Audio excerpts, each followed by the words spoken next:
Okay. We'll get us moving on here. Right. Of course, I keep telling Even Rob that social media. he should join our MFA. Writing program. Yep.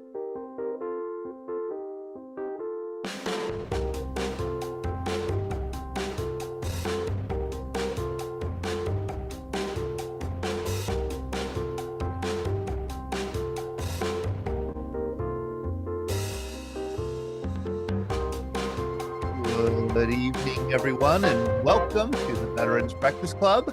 My name is Todd DiPastino. I'm the Executive Director of the Veterans Breakfast Club, and with me is our Director of Programming, Sean Hall. Good evening, Sean. How are you? Did I not hear Sean? Did anybody hear Sean? He's muted. He's muted. What? I hit the unmute and then it said, no, I'm going to keep muted. So Okay. that's me. But Well, good evening, everybody. It's great to see this program all is this just off to a great start as usual. Sean. evening. Hey, I really appreciate all of you joining us tonight for this conversation that we're having about military contractors. And I think it's quite remarkable that the Veterans Breakfast Club has been in business for 17 years. We've been holding the conversations with veterans about the military experience, past and present, all branches of service, all backgrounds. Doesn't matter whether you liked it or not. Doesn't matter if you're, 100 years old or 20 years old. We want to hear about your service.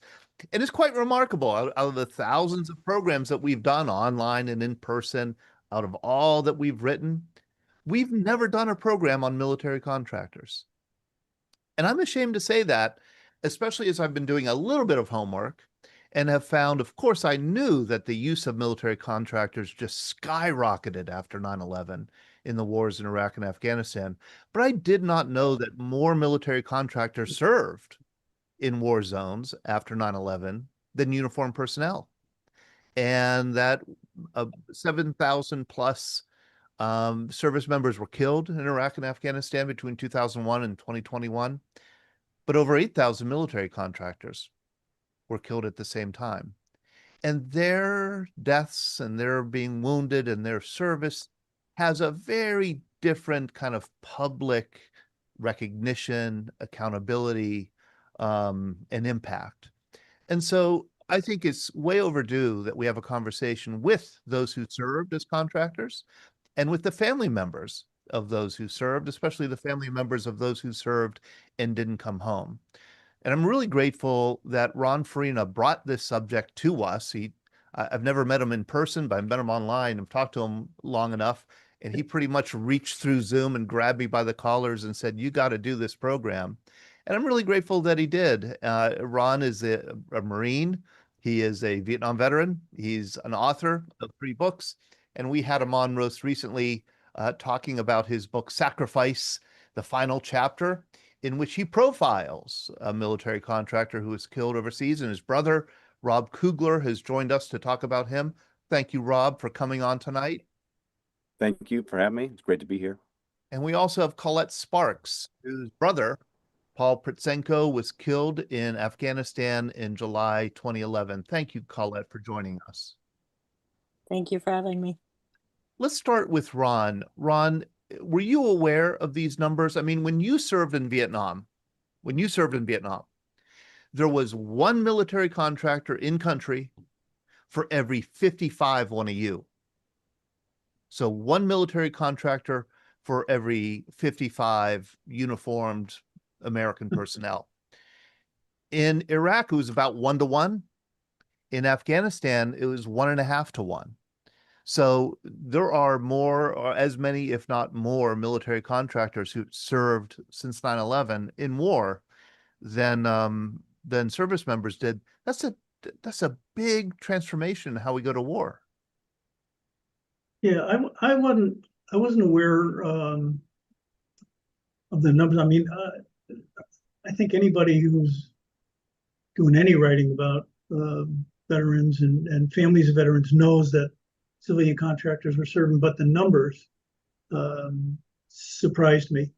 What really surprised me when I began to write Sacrifice, the last book in the trilogy, And I contacted someone who knows Rob pretty well, Lana Duffy, and I wrote about her in Out of the Shadows.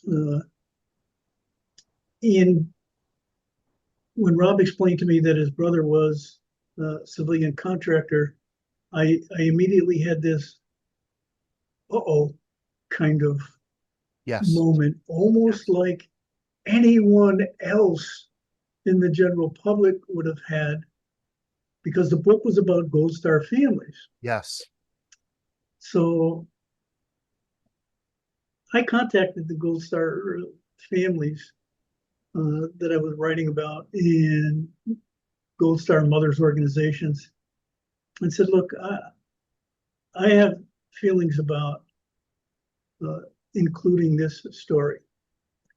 And my reasons are simple and really, one short sentence. Who gets to decide whose death is more important than another? So yeah, I'm all for including Rob's story about his brother Mike. How do you people feel about it? Because this is a book about Gold Star families. They blew me away. The first thing they said was, why would you even ask that question? Of course we want Rob's story included. And they took it a step further and tried very hard on behalf of Rob's mother to get her included into the Gold Star Mothers organization, which ultimately resulted in a no, but we do recognize her grief as well as our own, but not enough to include her in the Gold Star family, the Gold Star Mothers. Right. Right. And I do want to ask Rob about that, about the difference in how Mike was treated after and how the family was treated after he came home. So you're saying, Ron, that the Gold Star families that you dealt with and you were writing about, they were happy to welcome a military contractor story and family Absolutely. Absolutely. into your account. Yeah. Rob, especially their feelings for Rob's mother. Okay. And how they wanted to see if they could actually get her included in the Gold Star families. This is your brother, Rob? This is your brother, Yeah, Mike? look at that stud right there. Yes. And this is a picture of him, it looks like, as a military contractor rather than being in the military itself. Can you tell me why he wanted to go back as a contractor? Yeah, and it's pretty simple too. You get jealous of him when you see him over there when you're in garrison and you're still playing these games of like you can't wear your beanie in the cold because like they haven't been authorized yet. And the contractors don't live by those types of rules. So I mean that's just a minor thing. But And Rob, I just want to interrupt you. So you know this firsthand because you served? Yeah, I was in Iraq at the same time that Mike was killed. He was like 40 miles from the base that I was at, and his body was actually brought to the base that I was on. And I tried to bring him home, but wasn't able to catch him. That's its own story. But So you're saying that for him joining, I want to get to your questions before I get onto a tangent. So for him, the reason I mentioned, like the less, stringent military rules was he was an infantryman from 97 to 01 and like a hardcore dude, jungle warfare training instructor. He was Marine of the Quarter, then Marine of the Division, promoted to sergeant in 2 years and 5 months in the infantry and with 3rd Battalion, 5th Marines. And he was a stud, but his next billet, he went to security forces and was in Kings Bay, Georgia, like in May of 2001. So September 11th happens, and then he is stuck, literally just driving the perimeter, checking out ammo, checking in ammo for the next 4 years while all of his Marines are deploying, and 3-5 took a lot of damage, and also had some like really kind of the cool hero stories too, like Brian Contosh, if anyone knows who he is, was in that unit. And again, Mike is just kind of like stuck. Kind of reminded me of Taking Chance in a little way, in a little bit. So when he goes to get out in '05 from done with that and looking at going back into his unit, back into 3-5 to serve as an infantryman again, he his unit, like they just deployed, and it was going to be like maybe 9 months to a year before they did deploy. And then he had a buddy that was a contractor from his first enlistment that was like, hey, come roll with us. I've done both deployments. This is better. Yeah. Like we're still doing the same job. And then we don't have to say, yes, Gunny, sorry, someone had their hands in their pockets and, all this kind of stuff. And like, we can get down to business and not worry about all this stupid stuff. And so like Mike was still just wanted to be a part of what he had trained for, and what he had, because it's also tough because there's that whole belief of, that it had more of a purpose maybe than it did. And, so battling with that is a harder thing as you get older and looking back at that. And, but Mike wanted to be a part of what he was, basically trained to do and just made into the person for. And when you're stuck stateside and thinking that that's never going to happen, it can really just change your psyche, I guess. And you have to fulfill that destiny, I guess. Right, right. So the benefits are obvious if you go over as a contractor, rather than as a service member. You get better pay. You don't have to follow the very petty kind of rules and regulations of that the military imposes on everyone. And you could still kind of be part of the mission. But Yeah. the downside, I'm guessing, Rob, the downside is you don't enjoy the kind of camaraderie, maybe. Yeah. Is that Yeah. true? Mike did tell me that he goes, whenever I see the Marines, I still get chills. Wow. So like as much of a, quote, like that's maybe like stud, I thought, is, that he was, or that just he really was, that always just made me think of like, because it was pretty impressive. I was just back at my old unit, which is funny. I actually got kicked out of it because I was trying to. We were promoting a veterans retreat that had ayahuasca in it, and they knew we were invited to the unit. But anyway, sorry. The point is that I haven't been in the Marines for 15 years. There's a group of Marines that are leaving, and then I just said, "Hey, Marines," and just with my voice, the way I said, "Hey, Marines," I just called like 60 people to my attention. They came and just gathered around me in a circle, like, and I was like, whoa. And I was like, Marines are something else. Yeah. So seeing that, I was like, yeah, I can really see how like just having that ability to just, Yes. call to attention and then have people follow orders is, Exhilarating. This is an exhilarating and wonderful thing. Yeah, I guess. Colette, I think I hope your sister will join us, Tracy. I don't know if you see her here in the Zoom room. If she is, we could ask her to unmute. She And I says could she's having trouble getting on. I Okay. don't know what it is. I Okay. know that she was downloading Zoom a couple of days ago, so she'd have it, but she's saying she can't make her video work. I told her to click on the Zoom link in the first email that you sent us. Okay. Well, maybe, hopefully she will get on. And I do want to invite anybody here who has been a contractor, who has worked as a military contractor, or who is a family member of a military contractor. Please let us know. You can let us know in the chat. You could raise your hand, your electronic hand. You could wave your hand in front of the camera. Any way to get our attention. Would love to hear your story. Colette, this is your brother, Paul. He was in the 82nd Airborne. He was a Connecticut State Trooper. And then you just told me before we went live here that after 21 years as a Connecticut State Trooper, he retired and almost immediately signed up to be a contractor in Afghanistan. Can you tell us about that?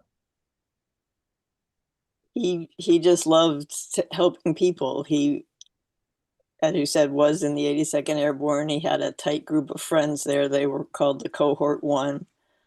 And he had some friends from the cohort that had gone into contracting, and he wanted to help. And it was because of 9/11 that he wanted to go back.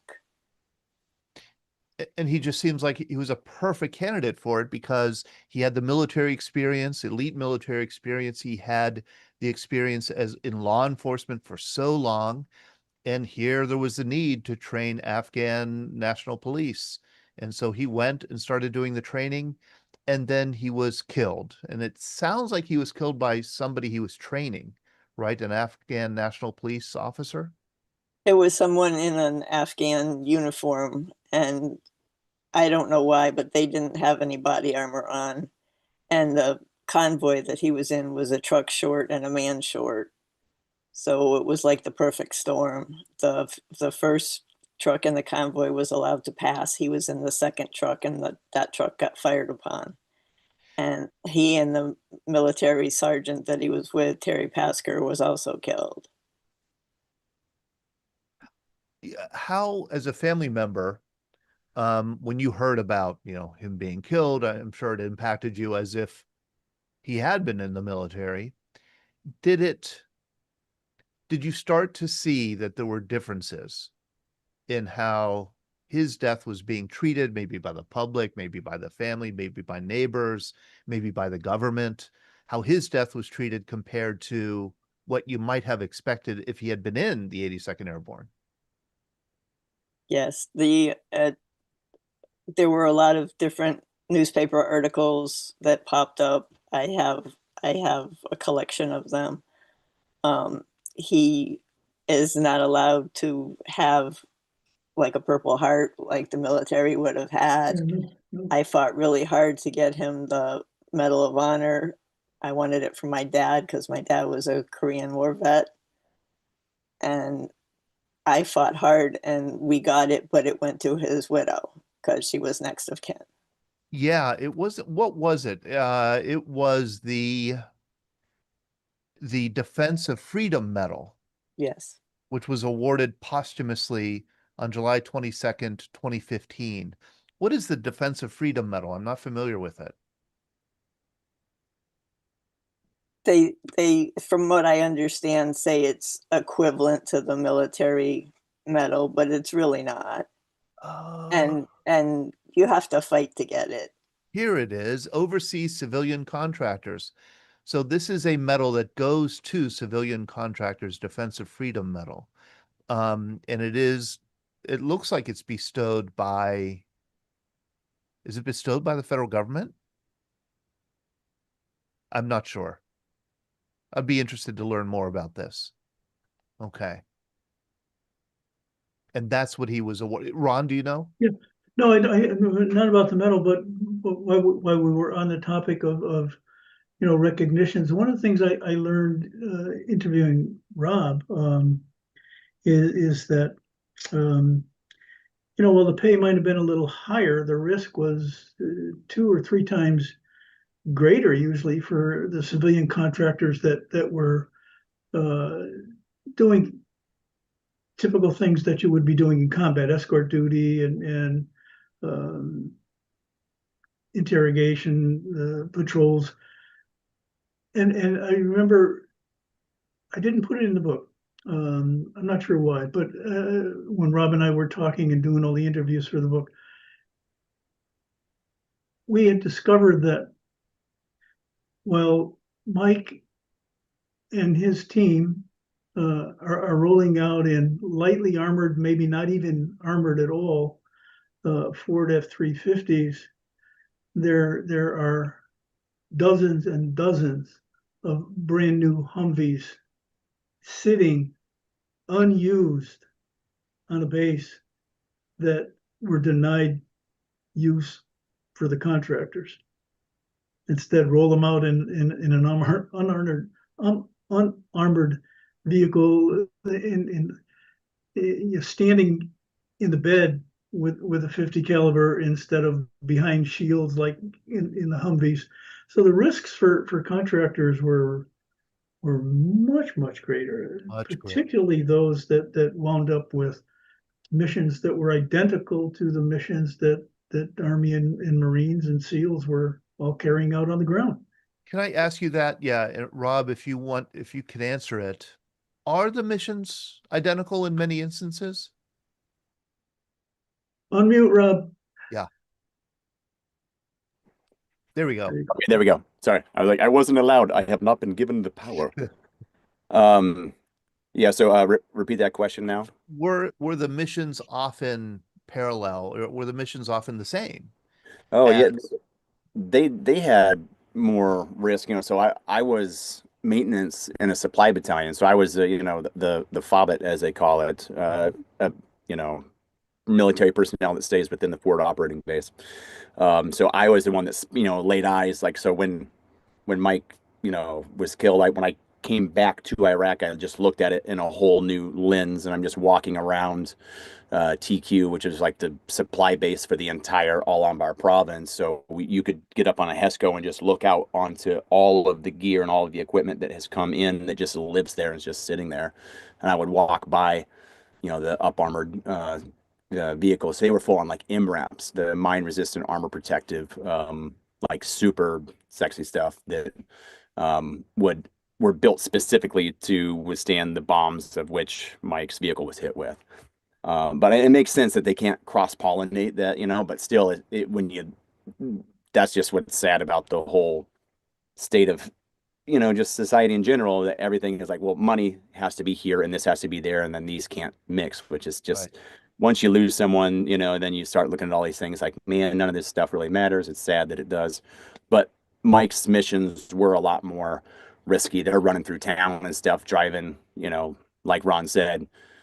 That's one thing that was kind of tough, though, is because you could also judge the contractors as well, and the companies that run them, because how much were they cutting their own funding? Like, could they have done some of these vehicles better, as well? And then how much of it were these guys willing, to be the hot rods and be like, we'll run through here because we can run 90 miles an hour where we could Right. only run 40, Right. So there Right. is a bit of that. But also, before I go on another tangent, I just want to finish to the experience of bringing Mike home, in the terms that I felt like was one of the hardest. And I'm so glad that I was able to intercept him.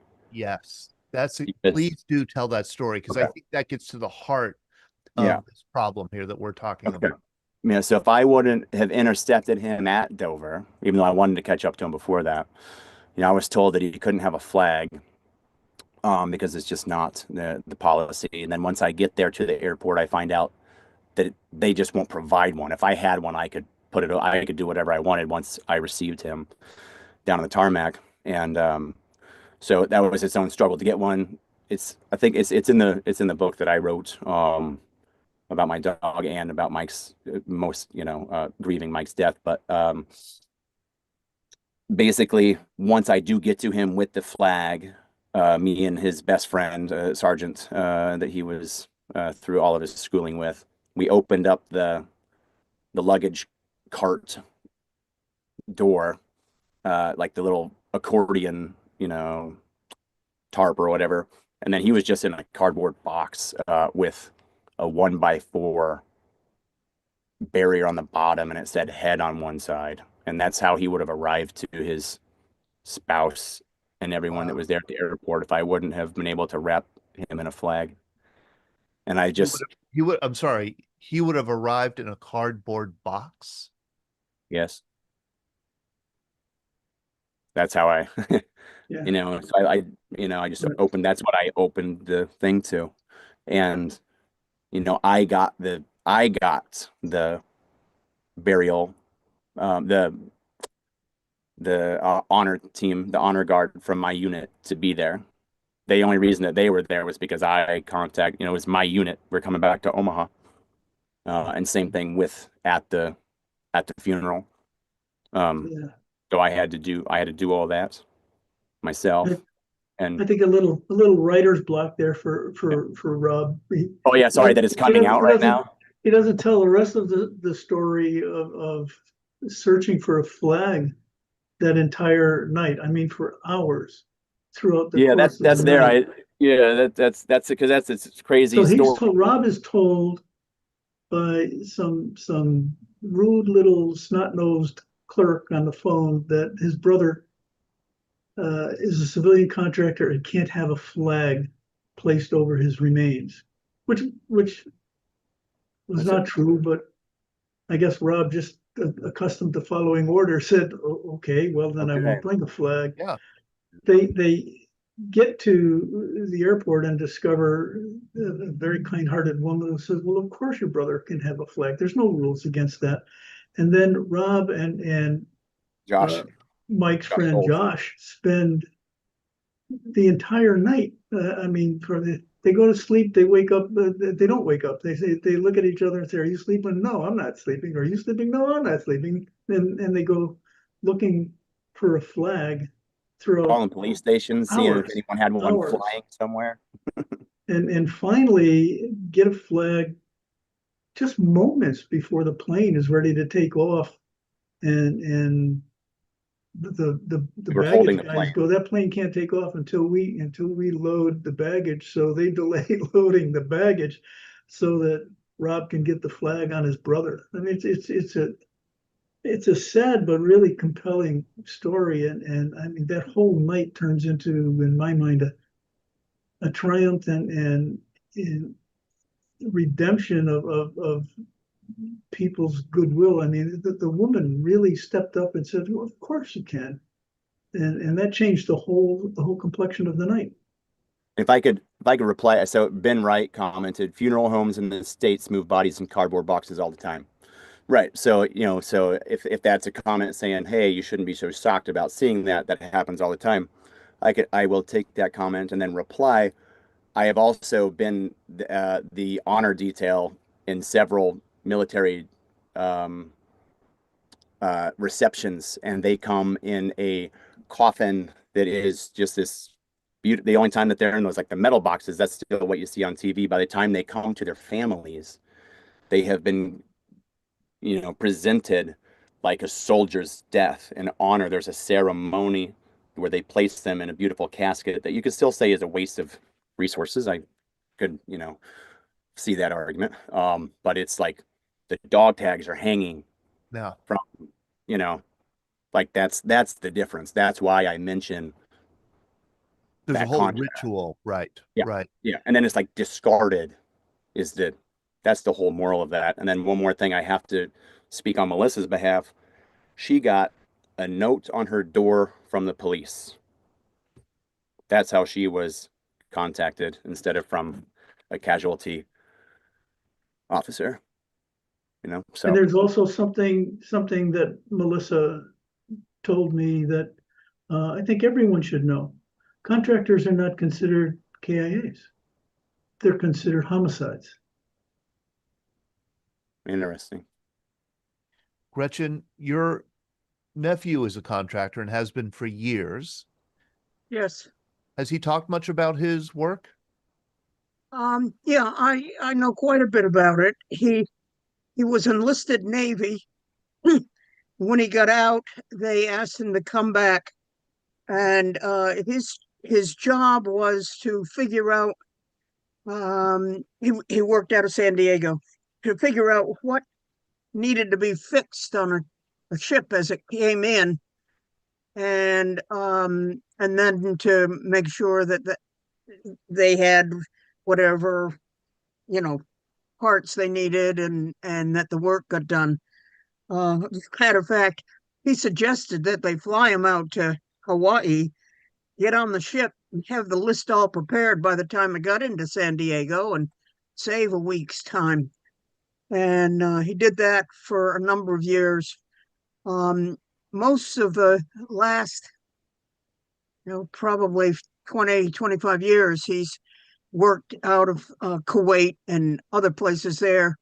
Um, he he got his undergraduate and his MBA, and got interested in law and started working with contracts. And his primary responsibility was to review contracts for the company that was working with the military. and he traveled quite a bit into Iraq and on all around the Mideast, um, seeing what needed to be done and then writing the contracts for that and making sure they got done right. Now he's back in the States. He's up in Bremerton working up there where with the flat tops, the repairs on the flat tops. And So you have quite a that's bit quite of insight into the role of contractors, and you say here in the chat, it's just easier for the Department of Defense to hire a firm that then in turn hires people to and trains them and deploys them and gives them whatever equipment they need. It's faster, cheaper, easier for the federal government to do that way than to recruit, put them in uniform, train, and then deploy them with the military. And a lot of what the contractors do is what I would call grunt work. Um, and it doesn't pay the military to to train them to do that. And they might need them for other things as well.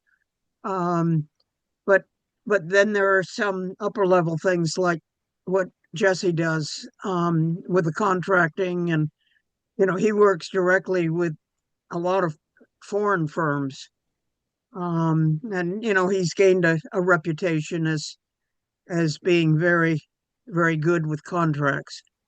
So he was highly in demand. We have so many great questions here in the chat. Al Smith just asked, who do contractors report to?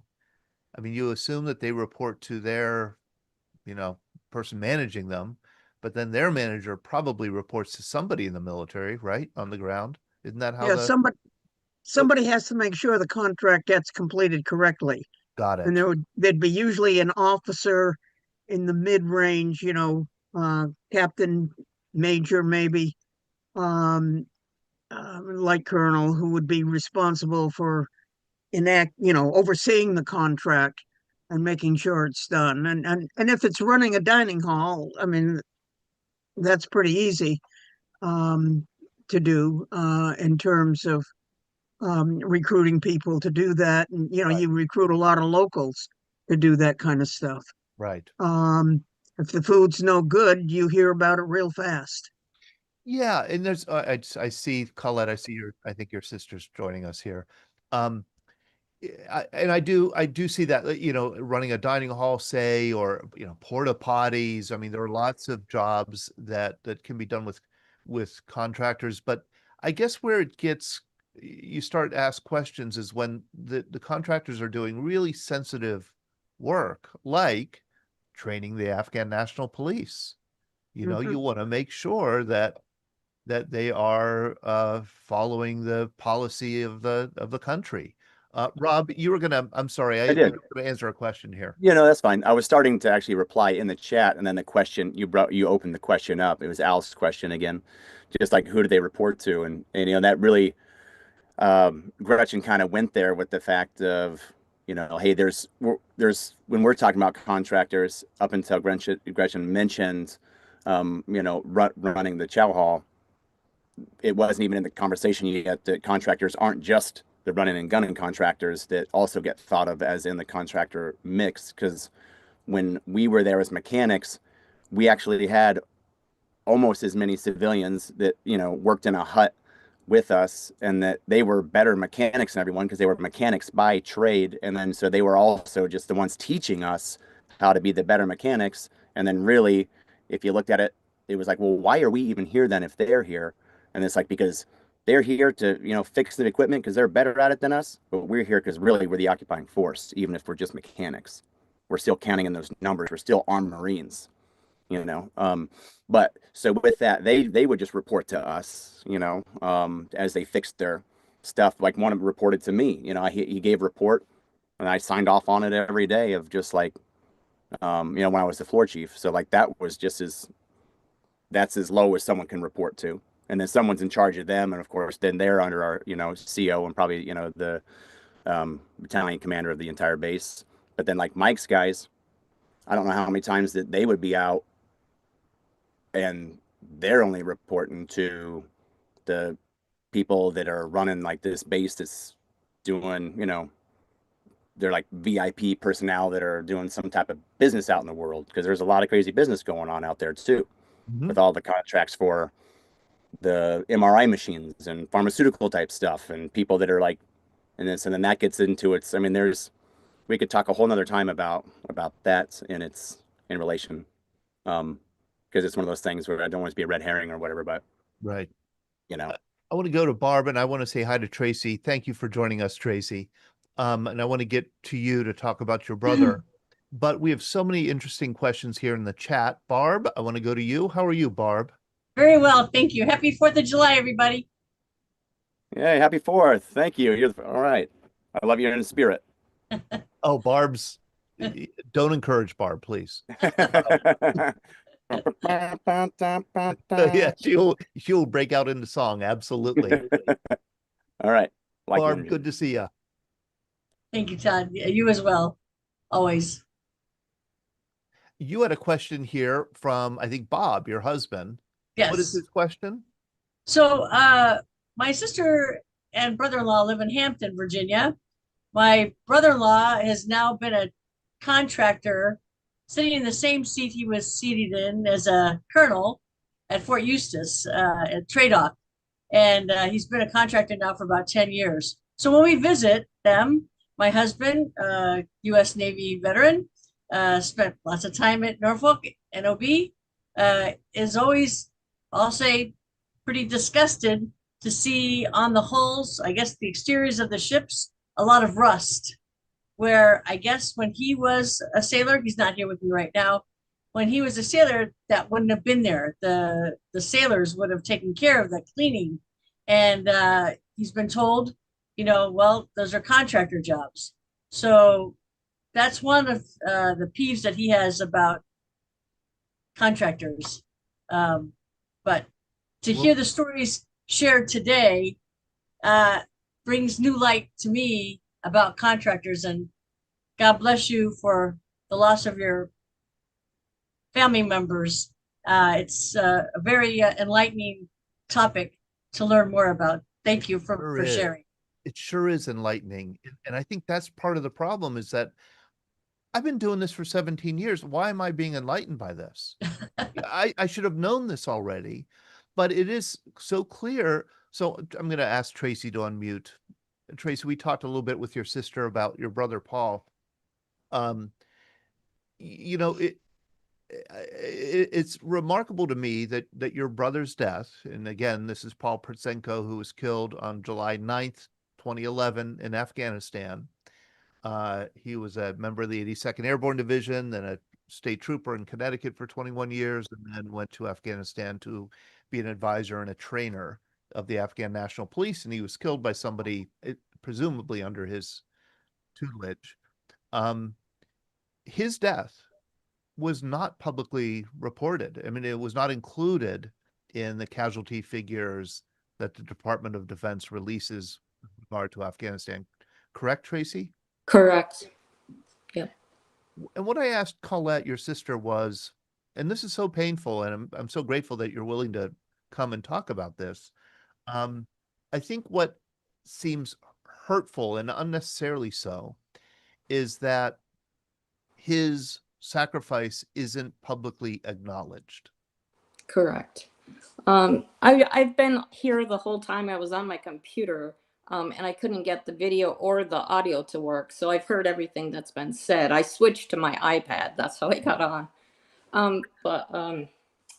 Yeah, you have to fight to get any kind of recognition at all, because it's just like they treat you like the person was expendable. You did a job, and that's the way it was. You know? Yeah. And I wanted to comment on the when you're talking about how they didn't have to follow the rules of the military. They did. My brother was in at a time when Obama was president, and they changed the rules of engagement then. And there's an article written about that in the Fairness Doctrine. and how he wasn't allowed to wear a vest. They had to put their guns in the back of the cars. They weren't supposed to have guns on them because they were offensive to the natives. I mean, how do you protect yourself? Yes. And that all started when President Obama was in office. Yes, there was a big change. Also under Bush, before Obama took office, because of some scandals early on with abuses of contractors. If you remember Blackwater, Yeah. Abu Ghraib, and all that kind of created, I think, a lot of negative perceptions of military contractors as being lawless. And so there was an attempt to kind of rein in the contractors, which were growing in number. Right. And so I think that's what you're referring to. I think you're right. I think there is a distinct difference in time. They also had to dress in military uniform. Oh, they So, did. yes, they're not acknowledged by the military, but they had to dress like the military when they were over there. So they had to follow the rules of engagement. They had to follow the customs and courtesies of the military and wear the uniform, Mm-hmm. but they weren't given any of the Military honors or respect. military honors and respect. And I could hear it in your voice, Tracy, the resentment at that. I mean, it makes a difference. Mm-hmm. It makes a difference whether a coffin is draped with a flag or not, or whether, you're invited to be a member of the Gold Star families or not. Yeah. Mm-hmm. Yeah. Unfortunately, as hard as a few people that I know from Connecticut, who have tried to get the Gold Star families, particularly the Gold Star mothers, to recognize the mothers of contractors killed in Iraq or Afghanistan as Gold Star mothers. The organization itself just won't do it unless they were active military, which I don't know.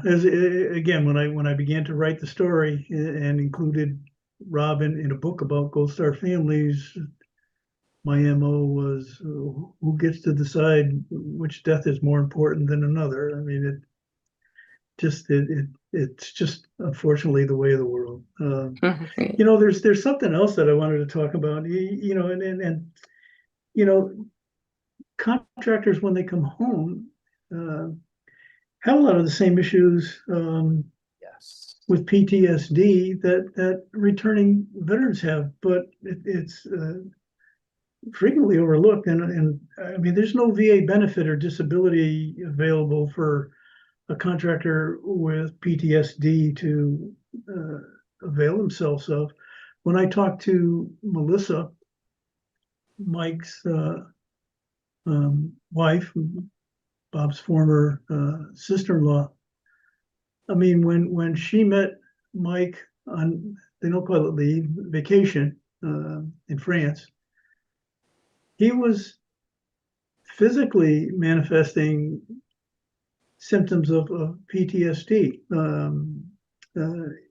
If a car zoomed by quickly, or particularly motorcycles in France, he would duck. If a car backfired, he'd run for cover.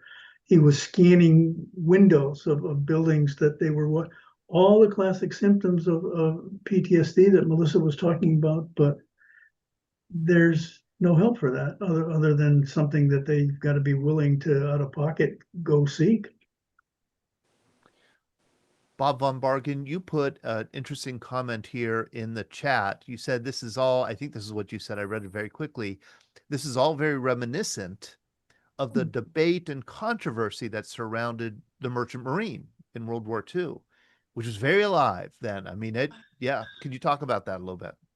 Yeah, the merchant mariners, they had to struggle to get recognition, and it took many years for them to receive it, because the public felt that the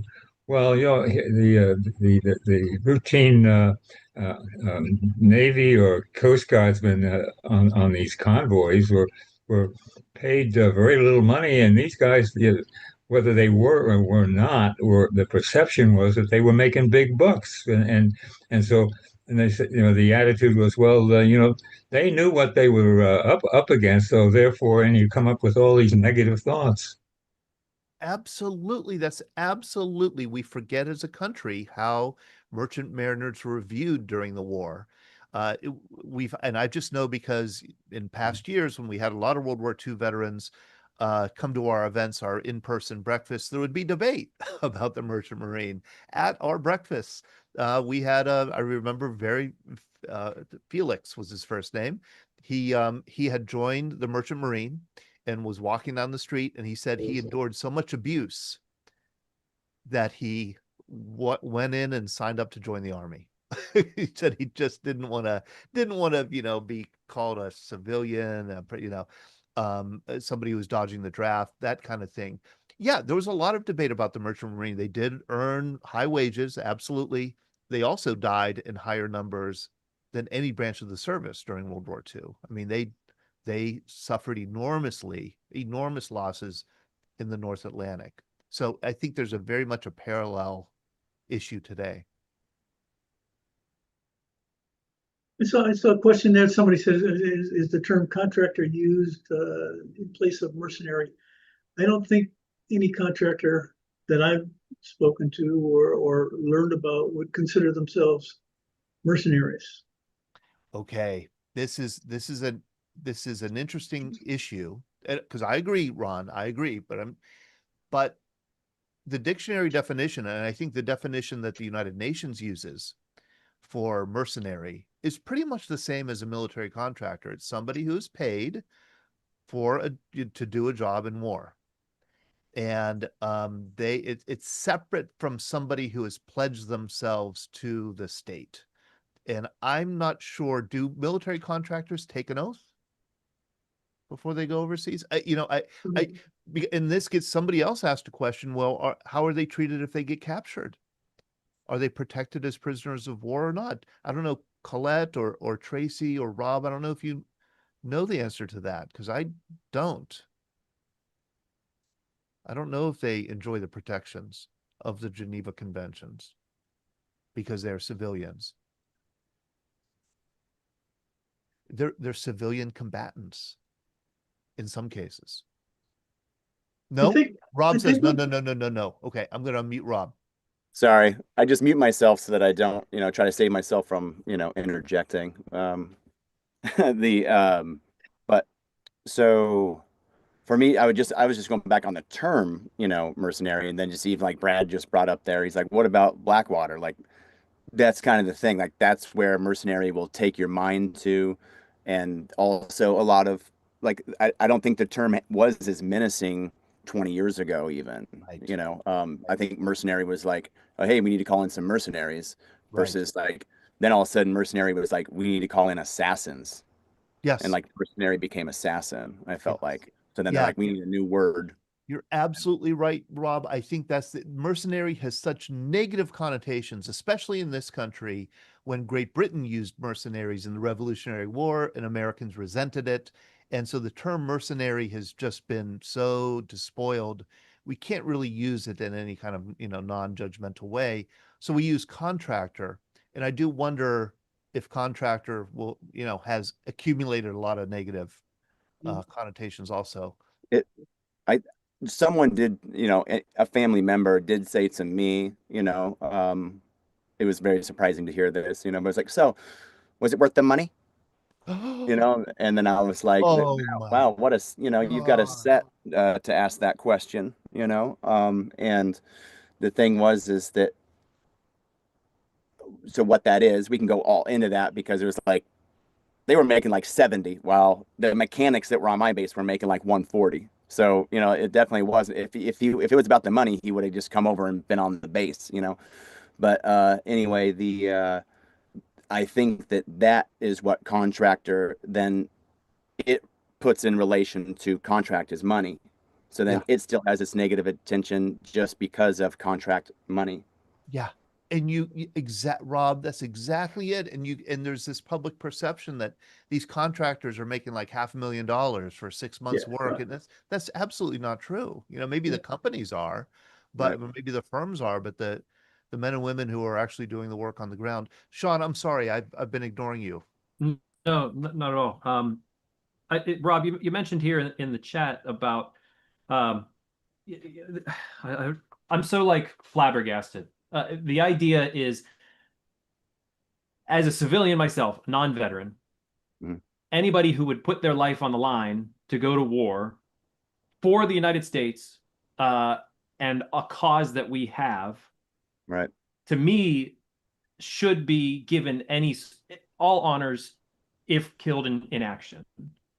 And it blows my mind that can happen where even if they're not a part of the military, they haven't taken that oath, like they're still doing this. So that's why I put in the chat, like, historically, Revolutionary War, Civil War, guys that went out and fought and weren't a part of the military, how are they viewed now? Were they viewed as non-military, non-vets, not a part of the cause of, and why has that not, if so, why has that not continued into today, where someone who decided, I'm going to go fight for the United States, I'm going to do it as a contractor and fight in Afghanistan, but gets killed in action over there? How do we not have some way to honor them in the same level as a military vet? And then especially with all of that passion, and then take that at least to start off with the ones that did take the oath, that like really were, like they were also like their service was also completely forgotten as well when they did take the oath.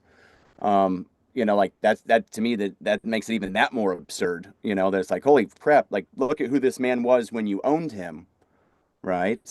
But then once he wasn't yours anymore, and it was still paid for, but it was still up here just through different umbrellas, and this is where he went, then he doesn't get these, just like a warrior's welcoming, and that. And anyway, so, but yes, but for anybody that does, they should still come home and viewed that same way. And then I just have my own extra little passion for the fact that I felt like his service was completely forgotten.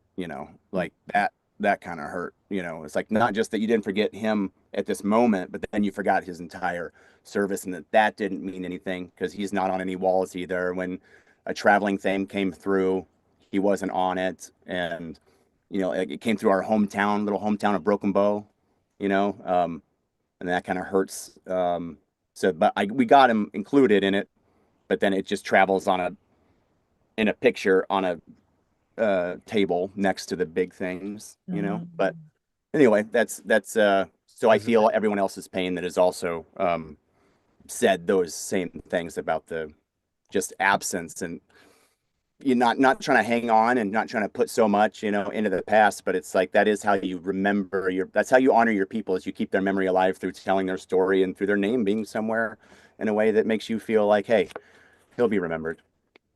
And you made sure you told his story in this book, A Dog Named Beautiful, a Marine, a dog, and a long trip, long road home. This is another picture of your brother. And I love this picture of you and your brother. Yeah. I showed that to Ivy. So I actually just told my daughter, I didn't realize that I had shielded her from him because she's almost 5. And I told her about things today, and I showed her the pictures just because I was telling her where I was going to go for this time. She's like, what are you doing? And I was just honest with her and showed her the pictures and everything. And then she was like, I miss Uncle Mike so much. And then so we had that whole talk. But when it's such a wonderful thing, as the kids grow older, you're able to share more. Yeah. And to bring them into the story and have them carry the memory, even though they don't have a firsthand memory. Right. And that's who her brother's named after as well, Micah. And then so I mentioned that. But the funny thing was, where I showed her that picture, and then she's like, wow, that's Uncle Mike. And then she goes, and who's that? I was like, that's me. She goes, that doesn't look anything like you. I know, like, wow. Like if I had hair and what the hell's wrong with you, she looks at it and she's like, no. Harry Swank, how are you? Hi, I'm good. How are you? 36 years in the Army, and you got offered a contract position and you didn't take it? Yeah. Tell I me, was tell me what position you were offered. as a PA, a physician A physician's assistant. assistant, and Right. it would have been, you would have been sent to Iraq or Afghanistan? Hmm. They wanted me to come back to Iraq. Um, and it came down to my family. And so I was in Iraq during the surge. Yes. And after thinking about it, I'm like, we had a security company next to us, EOD. They didn't do EOD bomb. It was the name of the security company. And so like your brother, they went out on the road every day, escorting, whether it be high-ranking military or other people in the area, VIPs, as you said. And they were out on the roads every day. They did have some of the up armored vehicles, really cool vehicles, and they also had the unarmored vehicles like the Toyota pickup trucks and so on. Um, and so, talking with them, um, and thinking of my family, I didn't want to put my mom through that again because, when I was gone, it just happened to be that myself and my niece were in Iraq at the same time. And so my biggest concern when I was deployed was something happening to me that would impact her. Yeah. And that was just too hard because if something happened to me, I knew that would, I'm not a spring chicken, and I knew that would just push her over the edge. And yeah, so Well, it was you're enticing. The money sounded really great, especially in 2007.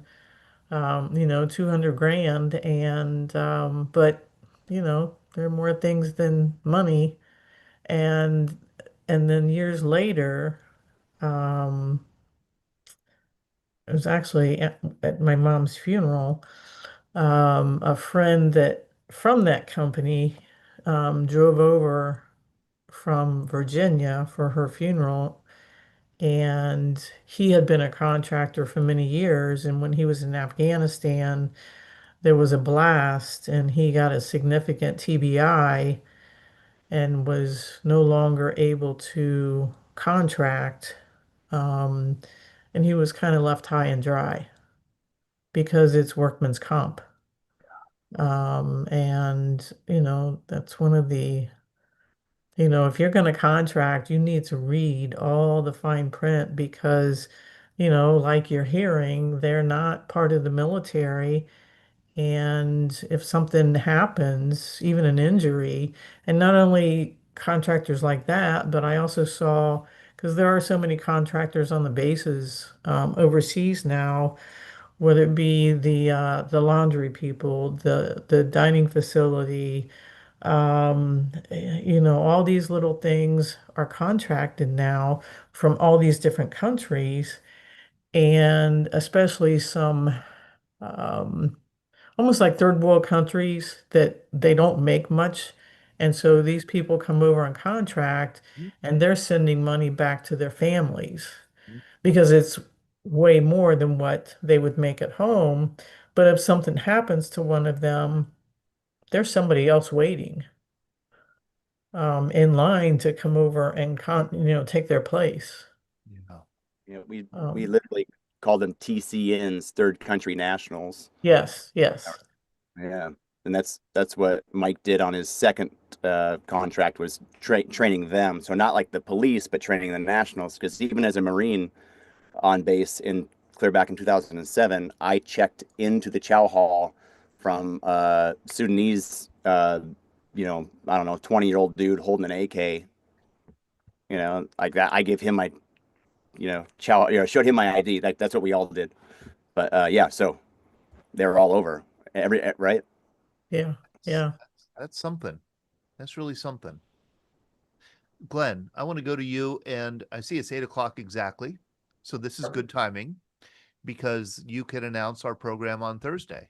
Or don't we have one on Thursday because Thursday is 4th of July? No.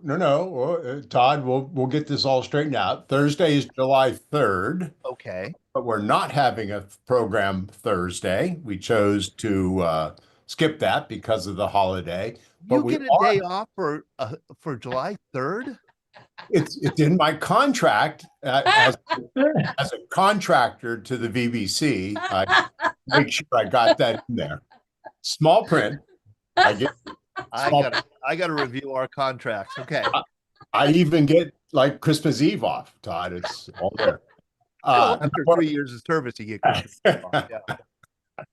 Now, we're having a special program, and this is the reason to announce this, among others, is it's Wednesday morning, July 2nd at 9 a.m., which is a very different time for us. So our audience is not, well trained to tune in at 9 a.m. on a weekday morning. And the reason is that it includes a British historian by the name of Tim Saunders, who is a 30-year British Army veteran and a historian, and he's written a book on Gold Beach and the invasion or the attack on Caen. This is all put together by our great friend Scott Masters in Toronto. And then as well, we're having a D-Day veteran, an English D-Day veteran by the name of Ken Cook, who is 100 years old, who was at Gold Beach that morning. And again, Scott Masters will be interviewing him. So this is all part of our D-Day 81st anniversary series, if you will. And we're trying to pay a little more attention to the fact that the Canadians and the English had a great deal to do with D-Day as well. So there were 5 invasion beaches on D-Day. 2 were American, 2 British, 1 Canadian. We're going to be dealing with this one beach, Gold Beach, with British historian Tim Saunders at 9 a.m. 9 a.m. 9 a.m. Eastern on Wednesday, July 2nd. I'm buying coffee for everybody. Right. Awesome. Appreciate it. And Ken Cook, the D-Day vet's I'm so thrilled that he's gonna be joining us. I am too. It decided to be really interesting having a English vet on from D-Day. We haven't had anything like that in the past that I know of, so it'll be unique. And thank you again to Scott Masters for facilitating this program. We're also going to be focusing on Juno Beach, the Canadian beach, on July 24th with Scott and with a couple of Canadian military historians. Exactly. We're trying to cover it all. I want to thank our sponsor, UPMC for Life, for sponsoring this program. They provide Medicare solutions, especially for veterans. Solutions or plans designed by veterans for veterans. And you can find out more at upmchealthplan.com/Medicare. That's upmchealthplan.com/Medicare. Glenn, you had a question pertaining to the military contractors. Yeah, I put it in the chat. Forgive me if I guess it wasn't asked before. Who was in charge of all this? Was there a director of military contracting at the Pentagon, or was this done, military branch by military branch? Who made these decisions to hire who under what terms? That one's above my pay grade. Yeah. That I don't have an answer for. I'll ask Chat GPT, see where it takes me. One thing that we might want to do if we want to continue this conversation is to invite an author of a book like this one, Zero Footprint, which was recommended by Barb here. Thank you, Barb, for recommending this book. Zero Footprint, the true story of a private military contractor's covert assignments in some of the world's most dangerous places. It sounds like this is really a complicated and important transformation that has occurred in the U.S. military and how we fight our wars and how we defend our borders. and it'd be worth continuing the conversation, I think. So if I could follow up on that, I mean, my knowledge of all this is about, as deep as a thimble. I've learned more tonight than, I had ever thought of in the past. But my assumption, and I would think an assumption of a lot of Americans, was that the number of military contractors increased, as Todd talked about early in the program, over time, partly because of the military's inability to recruit as many people as they would like to recruit. And therefore, the gap was filled by military contractors. Is that a wrong assumption? Nope, that's right. Especially when we've gone to an all-volunteer army, That's it. all volunteer services. That's it. They don't have enough people. They don't have enough people. No. No, we don't have enough people. There's no way we could have fought in Iraq and Afghanistan without the number of contractors that we had, right? There's no way we could have sustained. Those were two long wars. There's no way not without the draft. not without a draft. Not without a draft. So I'm curious, Brad Washabaugh. Yes. You served during the period of the all-volunteer force, but early in the period of the all-volunteer force, you served in the Persian Gulf War, Desert Storm, Desert Shield. Did you see a great presence of military contractors in that war? This show has been so good in many different ways, because as we talked and discussed different topics, I kept thinking back my time in the military, and to answer your one story that comes to mind was the attack of the Pentagon. I worked at the Pentagon during 9/11, and in the months leading up to that, I would make my way to my office every day and come up through stairs down this corridor. The Pentagon is like a zoo, a maze to get to your office. And every day I'd walk by and see this officer, a Navy officer, a captain, sitting at his desk at 6:30 in the morning working hard. And I got to know him. I'd say, "Good morning, Jack. How you doing?" And he'd say, "Good morning, Brad." It was just a morning ritual. And, he one day wasn't there anymore. And then 3 months later or so, he was back in civilian clothes. And I said, "Jack, where you been?" He said, "Well, I retired and I tried the civilian stuff. And, I got this job. I'm doing the same job I did as a contractor now." And, he was 50 years old when that plane plowed into the Pentagon and he was killed. And, it was tragic that it brought, to me, here's a Navy officer, distinguished career, who thought he had it made and, went back to the Pentagon and got a job and was killed. And so it's easy to forget the sacrifices of the contractors, and they do so many different things. To answer your question, in Desert Storm, I saw a few contractors. I mean, if we asked for something like we needed a cart made to pull ammunition because we were walking in the desert doing infiltration attack, a week later we would have a cart made by contractors with large tires that could, be in the sand and we could pull. So we did see contractors, but not as many as I think there would be in Iraq and Afghanistan. But the whole thing about contractors, I wonder too, what can a foreign nation hire contractors outside the U.S. purview? I mean, if Saudi Arabia wanted to hire some contractors, do they have to go through the U.S.? Or are there private companies that will provide those services without all the red tape and bureaucracy or whatever has to be done? But anyway, long story, great stories of sacrifice and service. And I'm so glad we had this show tonight, Todd. Yeah, and I would like to follow up on it. And before I go to Dave Seaver, who I hope is going to address your question, I do want to ask you, Brad, when did you retire from the Marine Corps? What year? In 2005. 2005. You retired as a full colonel in the Marine Corps, long Marine Corps career. Were you ever offered a job as a contractor? No, I wasn't. It would probably have been in the training realm, since I was the commanding officer of the School of Infantry is my last job in the Marine Corps. So I had a lot of training experience.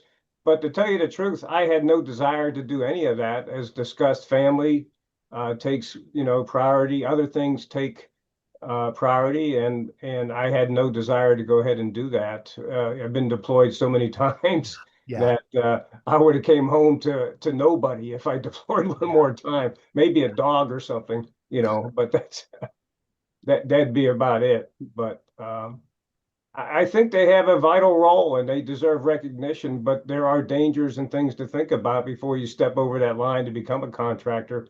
I do think you need to go eyes wide open, and know what you're getting yourself into. The grass isn't always greener over there. And there's something about the safety. The safest place to be is with other Marines, is what I always felt and found that you don't know about the loyalty or the motivation of the person beside you. Perhaps if you're in a contractor role, I don't know. I haven't been in that role, but we're sworn to support and defend the Constitution. I don't know what we're swearing and defending with a contract. And you got to remember, those companies are out to make a profit. In the military, our job is to accomplish a mission and take care of our Marines or take care of our people. I'm not so sure these contracting firms have that same focus when they're driven by profit. I mean, that sounds bad, but it would be a bit of skepticism I would have if I ever considered that. Just how well would I be taken care of, or my family be taken care of, if something happened? Dave Yeah, Seaver, you saw plenty of contractors, right? When you were Oh, did I? Yeah, we had them all over the place in Bagram. Yeah, I don't even know where to begin. Like I said in the chat, everywhere from cooking eggs to marshaling aircraft to you name it. And I got a lot of respect for the guys who went outside the wire. Because they're out there in the danger zone just like the military men and women are. So, a lot of respect there. But, yeah, they do a lot. We even had civilian trauma surgeons coming over to learn from the military trauma surgeons. So, yeah, I mean, you name it, we saw it in contractors. But then there are contractors and there are contractors, though. Like I said, there's the guys that goes outside the wire and they do that, that stuff. And my hat is off to those guys. But we had one guy, he had been a contractor that we evacuated for 7 years in Afghanistan. He'd work there for a few months, then go home. It was part of his contract. And we evacuated him because he had double pneumonia. And we didn't have the means to treat him, so we had to evacuate him to Germany. But here's the kicker. He must have been a contractor in the DFAC, the dining facility, because he weighed 457 pounds. Imagine carrying that on an aircraft. Took 8 of us. Another guy, a cowboy, I use that term euphemistically. Here it is, January, February, there's snow on the ground, so he decides wearing cowboy boots was the way to go. After he got in processed, he walked up the steps into the Cadillac to do his business. And on his way back down, there's snow on the steps. He slips up in the air, boom, down the steps, breaks his back. He wasn't in country 24 hours. Oh. So yeah, we kind of saw the gambit of contractors over there. Yeah. But yeah, they do everything, like I said, from cooking eggs to lodging to, they're directing the aircraft, the follow me that was all civilian out on the flight line. And then that's where I feel like that's also worth going deeper into the number of contractors that are serving and then breaking it down to be like, all right, how many contractors are serving in like combat operation roles, and then how many combat, are, even on a base, and how many, Right. It'd be interesting to look at those numbers. Yeah. And the other thing you got to understand, in Iraq, there was infrastructure, you had water lines, you had sewer lines, you had, that kind of stuff. None of that in Afghanistan. Everything came and went on a truck somehow. So now you have to have all those extra bodies to, clean water, as clean as it got, came in a truck, and gray water went out in a truck, and black water went out in a truck. And, you just need that many more people exponentially. So that helps to explain, Dave, why there were so many contractors in Afghanistan compared to Iraq, because Afghanistan didn't have any infrastructure. Right. A lot of labor. I love that Clem Blazewick put this reference to World War II in the chat. He's absolutely right. It just triggered a memory in me. And Wake Island contractors, construction contractors fought the Japanese on Wake Island, and this was a big worry, big problem, right? My stepmom's father was a contractor for Morrison Knudsen, and he was on Wake Island. And if he was, I don't know if he was fortunate or not, he actually died in a labor camp in the Philippines. And that's it. So these contractors on Wake Island, they got captured by the Japanese, and they were treated horribly. I mean, there were no protections, of course, for them.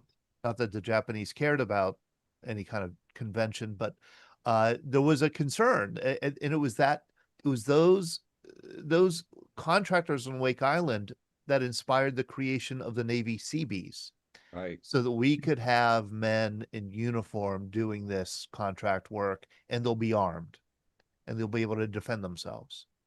That's great. Oh, God. Clem, thank you for putting that.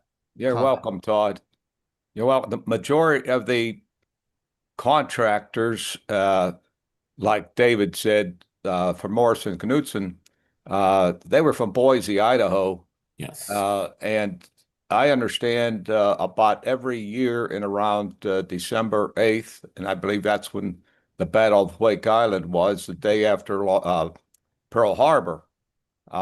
They have some services up there that they honor the contractors. I don't know if they still do. I think it was about 2 years ago that I did a little research on it, and at that time they were having services, but maybe they do, maybe they don't now. I'm not sure. Yeah, Morrison Knudsen is no longer. It was bought out by Washington Group. Yep, right. But yeah, the whole, we used to just call it MK. The whole MK complex is still right there. Actually, just a few blocks from the Capitol there in Boise. So yeah. All right. And I just remember Clem has this close personal relationship with Wake Island because he spent several hours there on his way to Vietnam. Did you not, Clem? Actually, about 36 hours. 36 hours. It was technically, it was Christmas Day here, and we crossed the international date line, so we were a day ahead all of a sudden. But yeah, I was there, right, Todd? You got a good memory, Todd. Oh, you had to rent a ping pong ball in case you hit it into the ocean, right? $20, but we got it back. You got to play ping pong, but they didn't want you to lose that ball. That's right, they don't. And the thing that got me was $6.75 in a pay phone on an island. Now, who's got all these American coins to put into a pay phone on a small island? Sean Hall has never seen a payphone, Clem. He has no idea what you're talking about. Hey, Doc Chase, we have Doc Chase with us. That's Alan Chasen. I hope that he could unmute. I know that Colin Heaton told you about this program. I know that you're a military contractor. He just said he's sending me a message here. I'm asking you to unmute, Al, if you can. He just said, I spent 5 years in Iraq and 3 in Afghanistan. My last Department of Defense contract was with SOC/IL. Yeah. Whoa. You've got 2 devices going, Al. That's why we're getting an echo. If you could turn one off. Okay. Hello. Hello. How are you? There we go. Yeah, but you're joining us again, and one of you has to leave. I put the other Alan in the waiting room so that the audio wouldn't double. So Al, you're good. Doc Chase, thank you for joining us. So you can hear me? Whoa, man, you're echoing like crazy. You should be fine now. Okay, try it again. All right. Test. Yep, you're good. Okay, it says the host will not allow me to unmute myself. No, but you are unmuted. We're listening. Okay. Yeah. And I don't have video, I guess. I can see you guys. I don't know if you can see me. No, we can't. All right. Well, I'm sorry about that. I'm a good looking man. Yeah, that's our loss. Our loss, Al. Yeah. So my contract in Afghanistan was interesting because we delivered the mail. to a majority of FOB. So if anybody was in Afghanistan anywhere between 2009 to 2016, December 24th to 2016, there's a 90% chance that we delivered the mail. Initially, it was a Department of Defense contract, but it was a low priority. They had other things, other missions that took precedence over delivering the mail. So it gets subbed out to SOC, Special Operations Consulting. And then eventually the prime became Innovative Logistics. So that's what SOC/IL meant in the message that you said. Yeah. They gave up their security license in 2012, June of 2012, and then IL became the prime. But it was just the same contract, different T-shirt. Why So did just you become a contractor? Oh, I'm sorry. No, that's okay. That's actually who Mike was with SOC when he died. Okay. Oh, wow. Yeah. I probably missed that part of the conversation. I'm really sorry. Yeah, it was only in the chat, but just it's like, so he was back in there just to put that, like, hey, there's some, we're crossing over already in this small little community, Yeah, we lost 10 guys in 3 years on that contract. Whoa, man. Yeah, we were outside the wire every day. We had 4 different teams. One was out on rotation. 3 teams were responsible for delivering the short run, which was Kabul, what they call the ring. And then we had 2 long runs. One was set out to Jalalabad, and the other one was to either Gardez or Ghazni. Had you served in the military before that? Yeah, I was a Navy corpsman. Okay. Navy. Figured, because you were Doc Chase. Tell me about the difference between serving in the Navy and serving as a contractor. The difference in the experience. Well, night and day. Actually, I never did anything but train in the Navy. I went to Corps school. After A school, I went to FMF, Fleet Marine Force, and then I went to a civilian program for paramedics. It was a pilot program to have Navy corpsmen take the state and national registration for a paramedic. Nice. And I was one of the first ones to do that. But then after I got out, I never deployed in the Navy. So really not much to compare to. So when I was contracting, I was with Texas Task Force 1 at the time doing urban search and rescue. And I was at Hurricane Katrina in New Orleans, and I met some Blackwater guys who were telling me, yeah, they hire medics like crazy over there. So I applied for the job, and I got picked up within 3 months. I had to go through a vetting process, and I ended up working for 9 Corps International on the shark teams. We did the CivPol contract, CPAT, a lot of dignitaries, high-ranking military, some VIPs, et cetera. Bearing Point. We did all the prisons. I did that for a couple of years, and then transferred in country to another contract for EODT, and then eventually ended up working for SOC in Iraq. When they had done their startup in 2009 in Afghanistan, one of their teams got hit and they didn't have a medic. So my name got dropped in the hat, and I was on a flight a week later and hit the ground running. It was all on the job. So I had done a lot of personal protection, PSD, work like that, but in Afghanistan it was all convoy. So it was I said blood is blood, so I didn't really need training there. It was more like spacing, timing, driving, tactical driving, things of that nature that they had to get used to. But other than that, we fell right into it. So how did it differ? Boy, I have so many questions, Al. How did it differ coming home from something like that than it would be if you had been in uniform? I mean, was it more? Tell me. My wife, I'm driving down the road and I see a dead dog or something like that, and I just swerve to the left. She goes, "What the hell are you doing?" It's just like IED avoidance type of a thing. So I didn't have any PTSD to deal with. It was just more your head on a swivel, and you have to try and decompress for the first couple of weeks. It was like acclimating to civilian life, so to speak. Right. Are you glad you did it? Oh yeah, I mean the money was good. Great experience. I get offers to this day. I'm 66 years old now, but I'm still getting offers to deploy. So the last one I was supposed to be going to Gaza on on an EOD contract, and the World Health Organization said I was not deployable because I was over the age of 62, regardless of COVID vaccination status. So. Boy, and was there a sense of camaraderie on your team there?